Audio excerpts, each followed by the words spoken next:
మా నియోజకవర్గంలో కాళేశ్వరం ప్రాజెక్ట్ ఉందండి. మా నియోజకవర్గ ప్రజలకు ఒక్కరికి ఎకరానికి నీళ్ళు వచ్చే అవకాశమే లేదు ఆ ప్రాజెక్టు వల్ల. మా భూములు పోయినాయి, మా త్యాగాలు మావి, మా ఇసుక పోయింది, అన్నీ పోతా ఉన్నాయి. ఇప్పుడు కూడా లాభం జరిగింది వారికి, వారి ప్రభుత్వానికి సంబంధించిన కొంతమంది అధికారులకి, వారి కుటుంబానికి.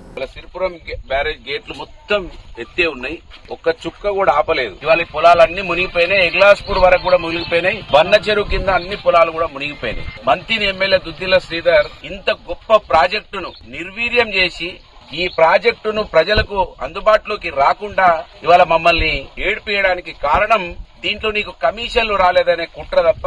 ఆ రోజు ఎల్లంపల్లి కట్టినప్పుడు నీకు కమిషన్లు వచ్చినాయి. ఇవాళ మా నియోజకవర్గంలో ఉన్నటువంటి రైతాంగానికి, యువతకు, మహిళలకు ఏ ఒక్క సాయం చేయనటువంటి ఈ సన్నాసి కుటుంబం, మంత్రి ప్రాంత రైతులు కూడా ఎదగబోతా ఉన్నారనే కక్ష కట్టిండు దుద్దిల శ్రీధర్ అనటానికి ఇవాళ నిలువుతెద్దు సాక్ష్యంగా ఇక్కడ నీళ్లను చూస్తే కనబడతా ఉన్నది.